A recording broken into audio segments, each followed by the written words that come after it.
जय हिंद दोस्तों, स्वागत है आप सभी का डेसिमल में। ये क्लास है सीटेट 2023 की और इस क्लास में हम लोग डिस्कस करेंगे एनसीईआरटी का इम्पॉर्टेंट चैप्टर है जिसका नाम है रेगिस्तान में जीवन।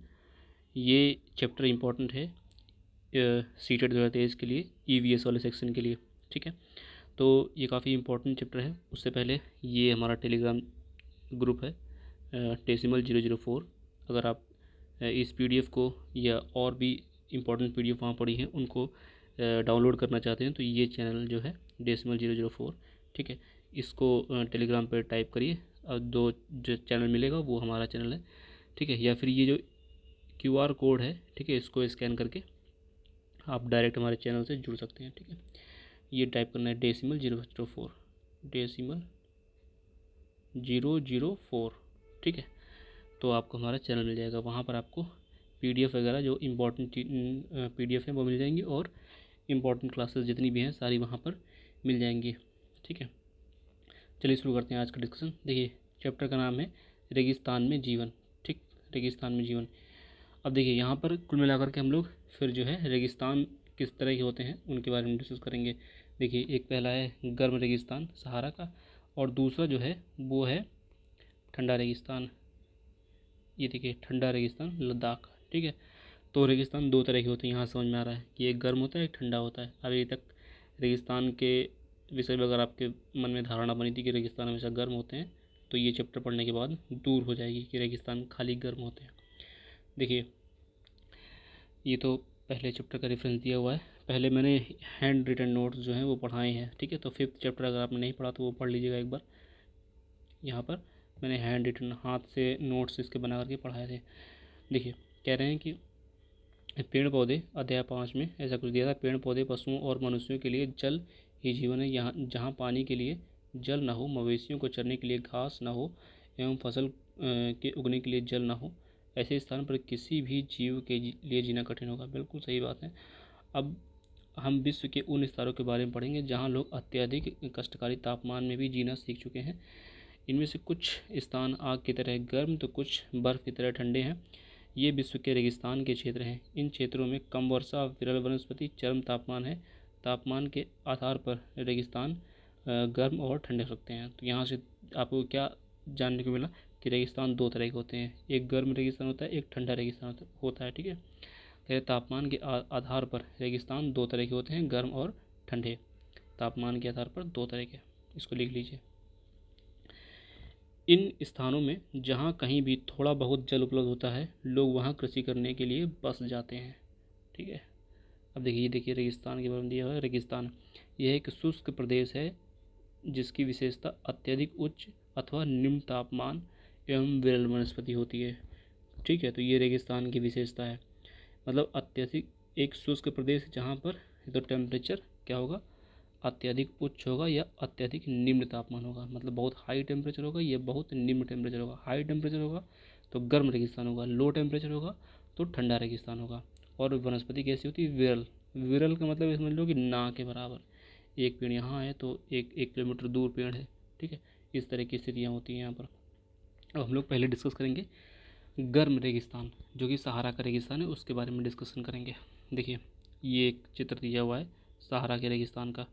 सहारा के रेगिस्तान का ये चित्र है, सॉरी हाइलाइटर। देखिए, कह रहे हैं कि विश्व एवं अफ्रीका महाद्वीप के मानचित्रों को देखिए। देखिए, अफ्रीका महाद्वीप का मानचित्र अगर आपके पास हो तो देख लीजिएगा, नहीं तो ये यहाँ पर शायद दिया, हाँ ये दिया हुआ है। ठीक है, ये देखिए।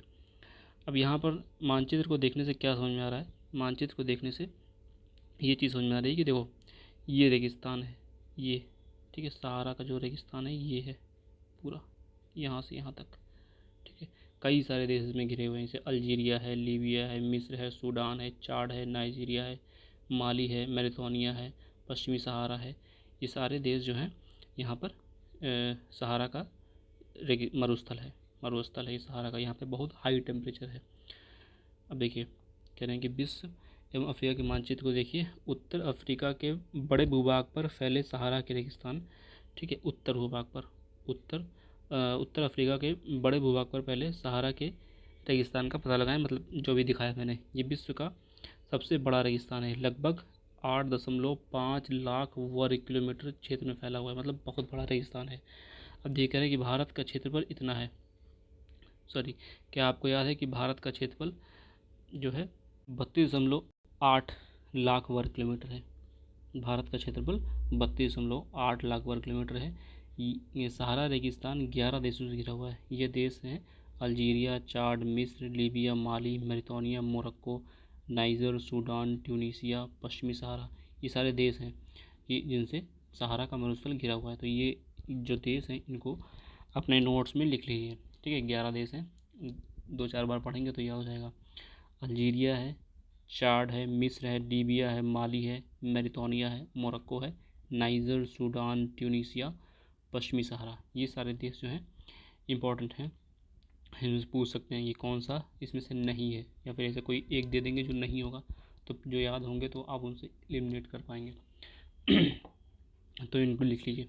आगे देखिए, रेगिस्तान के बारे में सोचते समय आपके मस्तिष्क में तुरंत ही रेत का दृश्य उभरता है, परंतु सहारा मरुस्थल बालू के विशाल परतों से ढका हुआ ही नहीं, वरन वहाँ बजरी के मैदान और नग्न चट्टानी सतह वाले उत्थित पठारी पाए जाते हैं। मतलब कि खाली मरुस्थल का मतलब ये नहीं है कि बालू की विशाल परतों से ढका हुआ नहीं है खाली, मतलब सारा का मरुस्थल, वहाँ पर बजरी भी है और नग्न चट्टाने वाले पठार भी हैं। ये देखिए, अब यहाँ देखिए इसमें दिखाया गया ना, खाली बालू नहीं है, ये कैसे चट्टान टाइप की है, देखो थोड़े बहुत इस तरह के चट्टानें भी मिल जाएंगी यहाँ पर। तो ये चीज़ ध्यान रखिएगा। ये चट्टानी सतहें कुछ स्थानों पर 2500 मीटर से भी अधिक ऊंची हैं। अब देखिए यहाँ पर ही जो है इसको एक बार देख लीजिए। यहाँ से देखिए कर्क रेखा इधर से निकल रही है, ठीक है, कर्क रेखा, ये चीज़ नोट रखिएगा।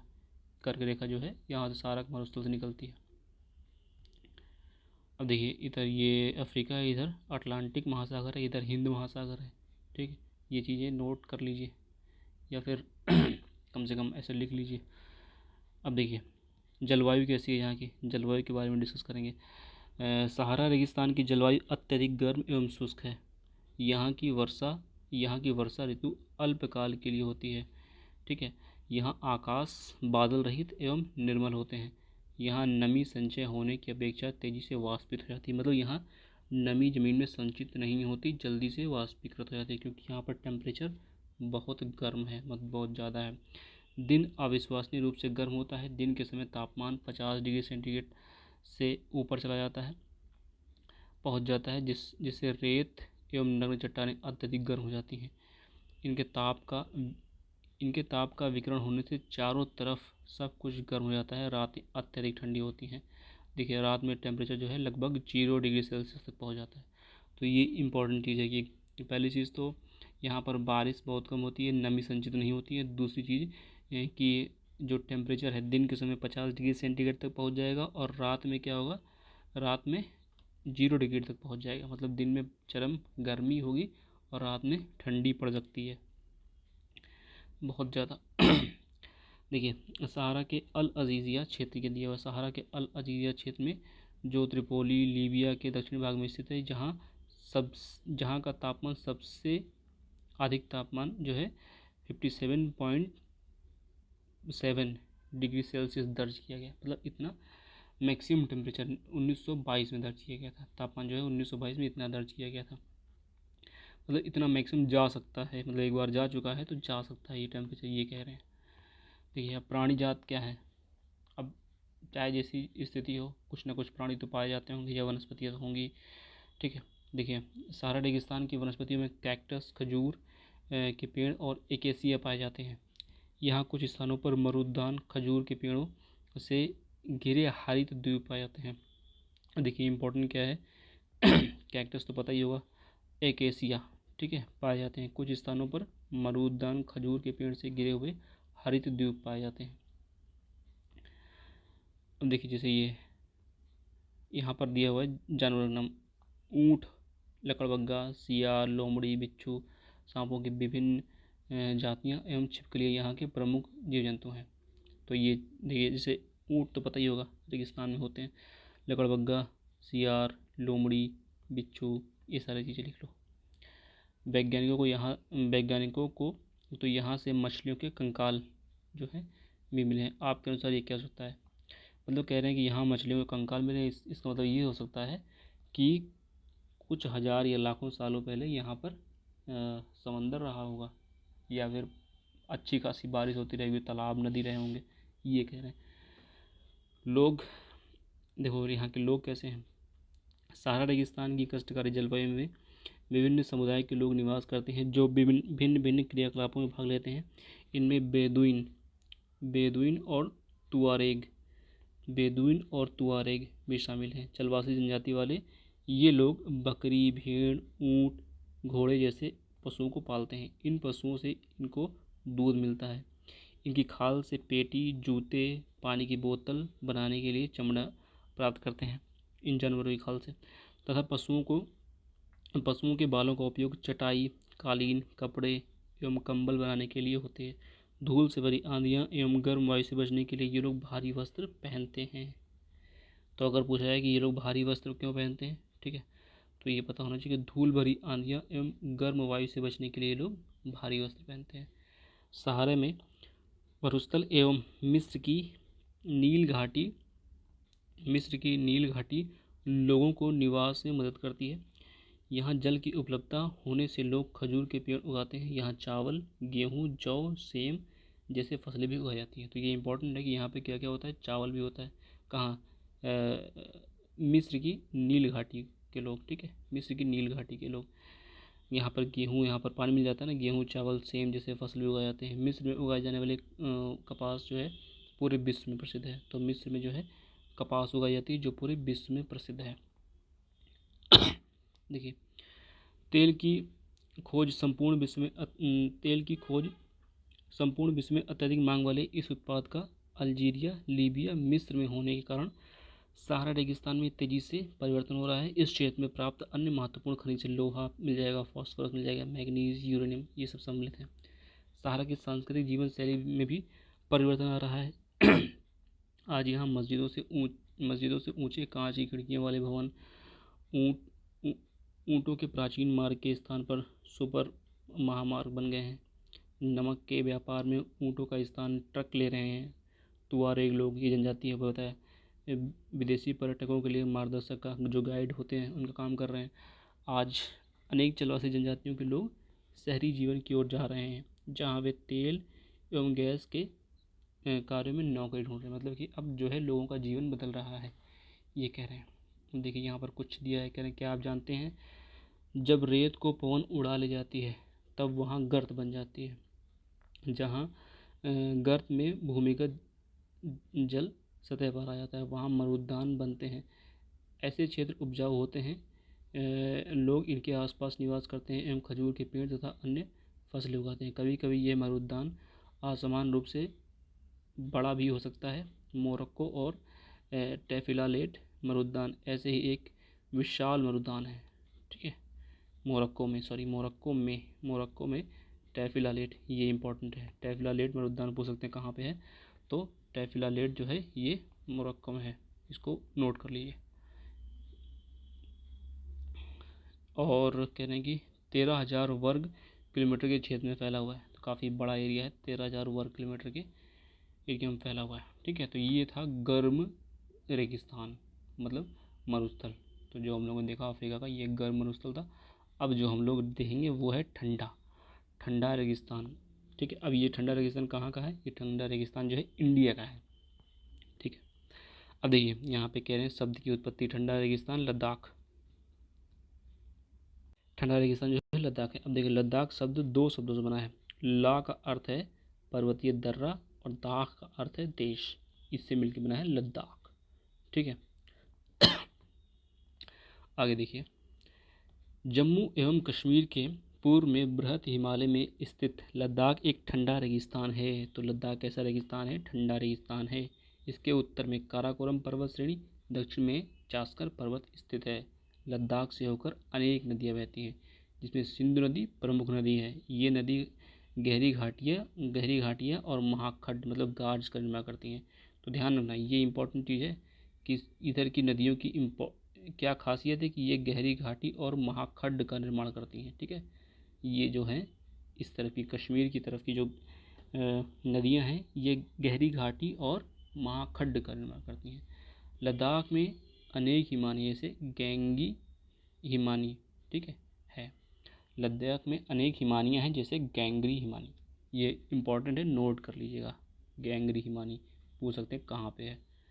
लद्दाख की ऊंचाई कारगिल में लगभग 3,000 मीटर से लेकर काराकोरम में 8,000 मीटर से भी अधिक पाई जाती है। अधिक ऊंचाई के कारण यहाँ की जलवायु अत्यधिक शीतल एवं शुष्क है। अत्यधिक शीतल का मतलब एकदम जम जाती है बर्फ़। शीतल का मतलब जैसे मस्त वाली शीतल नहीं है, बढ़िया ठंडी हवा चलती होगी। माइनस में टेम्परेचर जाता है, देखो 30 डिग्री सेल्सियस, है ना। इसकी ऊंचाई इस ऊंचाई पर वायु परत पतली हो जाती है जिससे सूर्य की गर्मी की अत्यधिक तीव्रता महसूस होती है। ग्रीष्म ऋतु में दिन का तापमान जो है 0 डिग्री सेल्सियस से कुछ ही अधिक होता है। रात में तापमान जो है -30 डिग्री सेल्सियस से भी नीचे चला जाता है। शीत ऋतु में यह बर्फीला ठंडा हो जाता है। मतलब लद्दाख जो है ये बर्फीला ठंडा हो जाता है। तापमान लगभग हर समय -40 डिग्री सेल्सियस से नीचे रहता है। क्योंकि हिमालय की वृष्टि छाया क्षेत्र में स्थित है अतः यहाँ वर्षा बहुत ही कम होती है। इम्पॉर्टेंट चीज़ क्या है यहाँ पर, देखो इम्पॉर्टेंट चीज़ ये है कि ये जो है ये ठंडा रेगिस्तान है। काराकोरम पर्वत श्रेणी एवं दक्षिण में जास्कर पर्वत श्रेणी है, ये इम्पोर्टेंट है। नदियाँ ये जो है गहरी घाटियाँ और गार्ज का निर्माण करती हैं। गैंगरी हिमानी है यहाँ पर। और लद्दाख की ऊंचाई कारगिल में 3,000 से लेकर मतलब मैक्सिमम जो है 8,000 तक जाती है, ठीक है। और फिर कह रहे हैं कि दिन का टेम्परेचर 0 डिग्री सेल्सियस से कुछ ही अधिक होता है और रात में 30 डिग्री -30 डिग्री जा सकता है। और काफ़ी बर्फीला है, मतलब मैक्सिमम जो है -40 डिग्री सेंटीग्रेड तक पहुँच जाता है तापमान यहाँ पर। अब देखिए ये दिखा रहे हैं लद्दाख वाला एरिया, ये देखिए लद्दाख, ठीक है। इधर तो ये जम्मू कश्मीर हो गया, ये लद्दाख वाला एरिया है, ठीक है। ये गिलगित है, ये सियाचिन हिमनद है। अब देखिए यहाँ पर नदी दिखाई गई है, श्योक नदी, ठीक है, श्योक नदी। ये मेन नदी है सिंधु नदी, ये सिंधु नदी है, ठीक है, सिंधु नदी है। तो इसको एक बार मैप को जो है ठीक से देख लीजिए। इस तरफ देखिए ये पाकिस्तान है, ये चीन है, ये देहरा गोमपास है और ये कारगिल है, इम्पोर्टेंट जगह कारगिल, ठीक है। और इधर अपना ये जम्मू कश्मीर हो गया, इधर ये श्रीनगर हो गया और ये बारालाचला है, ये रोहतांग पास है। ये सारी इंपॉर्टेंट चीज़ें हैं, इनको एक बार ऐसे ही बना लीजिएगा। PDF आपको जो है टेलीग्राम पे मिल जाएगी, वहीं पे वहाँ से स्क्रीनशॉट ले लेना या फिर यहीं से स्क्रीनशॉट ले लो यहाँ पे, ठीक है। आओ देखो आगे। अब देख कह रहे हैं कि मुश्किल से 10 सेंटीमीटर प्रति वर्षा होती है, मतलब वर्षा मतलब 10 सेंटीमीटर बहुत ना के बराबर होती है। यह क्षेत्र बर्फीली हवाओं एवं तेज जलाने वाली सूर्य ताप का अनुभव कराता है। ये जानकर आपको आश्चर्य होगा कि यदि आप सूर्य की धूप में इस तरह बैठे कि आपके पैर छाया में हो तो आप एक साथ एक ही समय पर ऊष्माघात और तुषाराघात से ग्रसित हो सकते हैं। कहने का मतलब ये है कि अगर आप ऐसी सिचुएशन में बैठे हो कि आपका आधा शरीर छाया में हो और आधा शरीर धूप में हो, तो जो छाया वाला शरीर होगा उसमें आपको एकदम ठंडी लग जाएगी, ठीक है। और जो धूप वाला शरीर होगा उसमें बहुत ज़्यादा गर्मी लगेगी, है ना। ये स्थिति बता रहे हैं। अब यहाँ प्राणी जात और वनस्पति कैसी हैं। यहाँ उच्च शुष्कता के कारण वनस्पति विरल है। यहाँ जानवरों के चरने के लिए कहीं कहीं पर ही घास एवं छोटी झाड़ियाँ मिलती हैं। घाटी में सरपत, विलो, पॉपुलर के उपवन देखे जा सकते हैं। ग्रीष्म ऋतु में सेब, खुबानी, अखरोट जैसे पेड़ पल्लवित होते हैं। लद्दाख में पक्षियों की विभिन्न प्रजातियां नजर आती हैं। अब देखो यहाँ पे इंपॉर्टेंट चीज़ है कि सेब मिलेगा, खुबानी मिलेगा, अखरोट मिलेगा, ठीक है। और यहाँ पे सरपत मतलब विलो, पॉपुलर, ये सारे चीज़ें इंपॉर्टेंट हैं।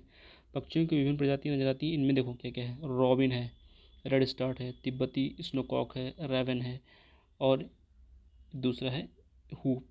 ये सारे इंपॉर्टेंट हैं, रॉबिन, रेड स्टार्ट, तिब्बती स्नोकॉक, रेवन, यहाँ पर पाए जाने वाले सामान्य पक्षी हैं। इनमें से कुछ प्रवासी पक्षी हैं। लद्दाख के पशुओं में जंगली बकरी मिलेगी, जंगली भेड़ मिलेगी, याक, विशेष प्रकार के कुत्ते आदि पाए जाते हैं। तो जंगली बकरी, जंगली भेड़ और याक, इन पशुओं को दूध, मांस, खाल प्राप्त करने के लिए पाला जाता है। याक के दूध का उपयोग पनीर एवं मक्खन बनाने के लिए होता है। अब कह रहे हैं कि स्टेटमेंट में आ जाएगी, याक के दूध का उपयोग पनीर और मक्खन बनाने के लिए किया जाता है। पहली स्टेटमेंट दे दें, ठीक है, फिर दूसरी स्टेटमेंट कुछ और देते हैं, फिर कहें केवल एक सही, केवल दो सही, एक और दो सही, ना तो एक ना तो दो, ऐसे भी क्वेश्चन आते हैं ना सीटेट में। तो इस तरह के स्टेटमेंट वाइज क्वेश्चन बन सकते हैं यहाँ पर। अब देखिए यहाँ के लोग कैसे हैं। क्या आप लद्दाख एवं तिब्बत या मध्य एशिया के निवासियों के बीच कोई समानता पाते हैं? यहाँ के अधिकांश लोग तो मुस्लिम हैं या बौद्ध हैं। वास्तव में लद्दाख क्षेत्र में अनेक बौद्ध मठ अपने परंपरागत गोम्पा के साथ स्थित हैं। ठीक है, गोम्पा कुछ प्रसिद्ध मठ हैं जैसे हेमिस, थिस्के, शे, लामायूरू। ठीक है, ये इंपॉर्टेंट है। हेमिस, थिस्के, शे, लामायूरू, ये सारे इंपॉर्टेंट है। ग्रीष्म ऋतु में यहाँ के निवासी जौ, आलू, मटर, सेम, सलजम की खेती करते हैं। जौ, आलू, मटर, सेम, सलजम की खेती करते हैं। शीत ऋतु में जलवायु इतनी कष्टकारी होती है कि लोग धार्मिक अनुष्ठानों एवं उत्सवों में अपने आप को व्यस्त रखते हैं। यहाँ की महिलाएं अत्यधिक परिश्रमी होती हैं।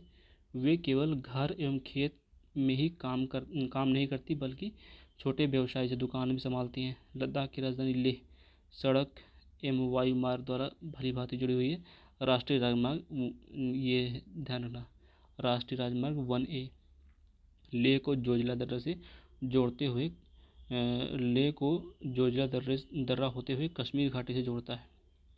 क्या आप हिमालय कुछ अन्य दर्रों में बता सकते हैं? तो हिमालय कुछ दर्रे अगर आपको बताऊँ, ये देखिए थिक से मठ है, ये दिखाया गया है।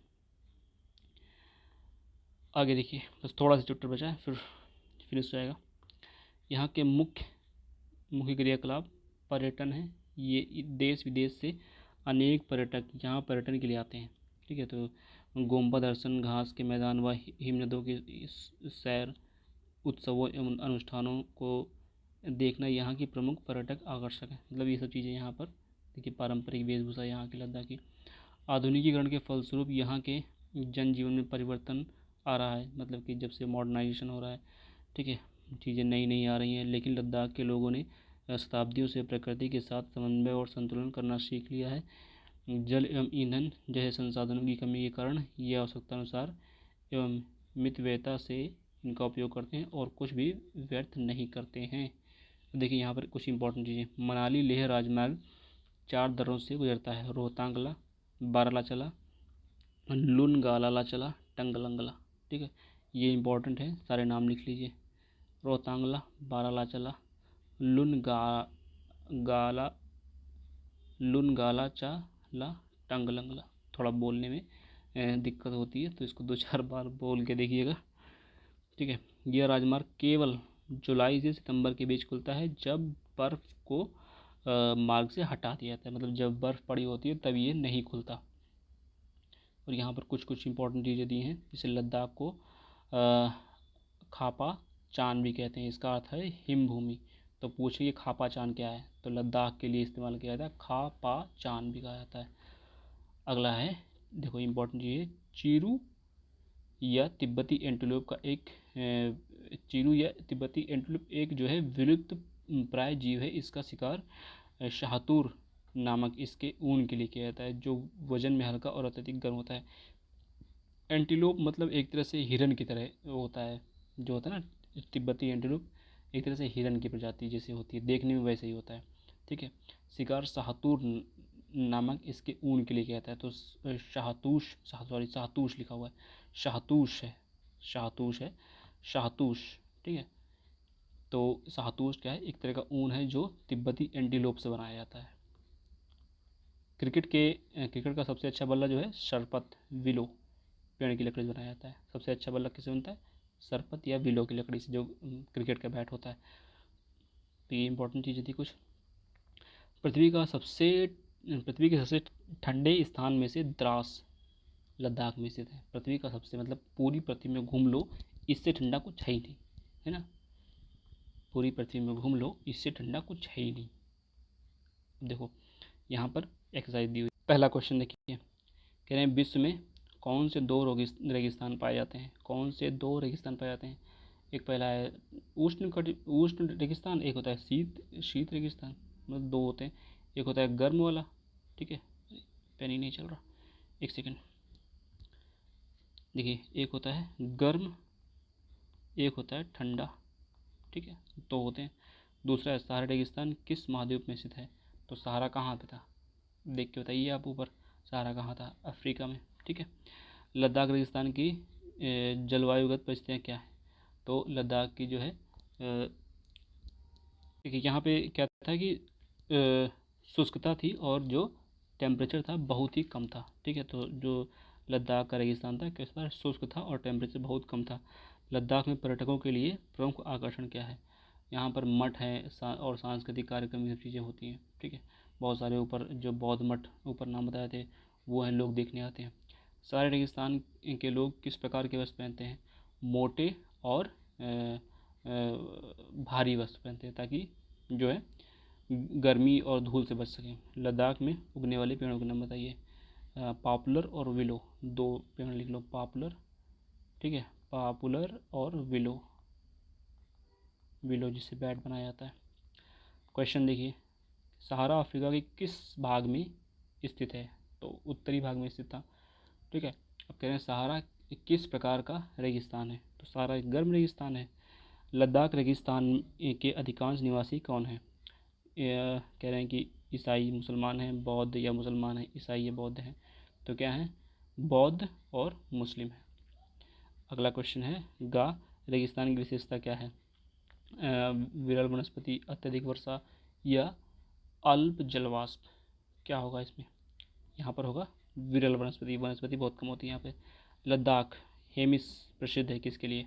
लद्दाख हेमिस जो है, लद्दाख का हेमिस ये बौद्ध मठ है। मिश्र निम्नलिखित फसल के लिए प्रसिद्ध है? कह रहे हैं कपास के लिए, ठीक है। गेहूँ, मकई, कपास के लिए प्रसिद्ध है। काफ़ी ऊपर देखा था ना, कपास के लिए प्रसिद्ध था। अब यहाँ पर मैचिंग है। अब देखिए मरुद्यान जो है वो सहारा मिल जाएगा, मरुद्यान सहारा मिल जाएगा। और जो बेदुइन है, बेदुइन एक प्रकार के नहीं, देखिए बेदुइन जो है यहाँ से मिला दीजिए, बेदुइन मिल जाएंगे आपको सहारा वाले में। और ये जो मरुद्यान है ये लीबिया की तरफ मिल सकता है। और तेल वाला जो है ये भी लीबिया में मिल जाएगा, ठीक है। और गैंगरी, गैंगरी जो है ये हिमनद है, ठीक है। और लामायूरू, लामायूरू बौद्ध मठ है, ठीक है। देखिए यहाँ पर ये जो तेल वाला है ये भी लीबिया में, कि और कोई ऑप्शन है नहीं यहाँ पर, ठीक है। या फिर सहारा से मैच कराएं, ठीक है। तो ऑप्शन ही वैसे दिए हैं, ठीक है। तो ये था चैप्टर रेगिस्तान में जीवन, काफ़ी इंपॉर्टेंट चैप्टर है ये। पीडीएफ आपको जो है इस पे मिल जाएगी, ठीक है। या फिर आप डाउनलोड कर सकते हैं, गूगल से डाउनलोड कर सकते हैं। यहाँ पे डालिए रेगिस्तान में जीवन एनसीईआरटी क्लास 7-9 चैप्टर, बस वहाँ पे मिल जाएगी। 7th क्लास की एनसीईआरटी है, ठीक है। तो लेकिन ये टेलीग्राम चैनल ज़रूर ज्वाइन कर लें, ठीक है। ये टेलीग्राम चैनल आप ज़रूर ज्वाइन कर लें ताकि यहाँ पर जो अपडेट है वो मिलती रहे आपको। और अगर आप सीटेट की तैयारी कर रहे हैं तो यहाँ पर आपको इस चैनल पर सीडीपी, ठीक है, सीडीपी की, मैथ्स की, ठीक है, ये ईवीएस की, इंग्लिश की, ठीक है। सेकंड पेपर जो है, सेकंड पेपर में जो विज्ञान वाला सेक्शन होगा उसका, ठीक है, मैथ का, ये सारी चीज़ें आपको जो है मिल जाएंगी। तो इस चैनल को सब्सक्राइब कर लीजिए। वीडियो पसंद आई हो तो वीडियो को ज़रूर लाइक कीजिए, ठीक है, क्योंकि लाइक करेंगे तभी हमारा भला होगा, तभी आपका भी भला होगा। मिलते हैं नेक्स्ट वीडियो में। Thank you.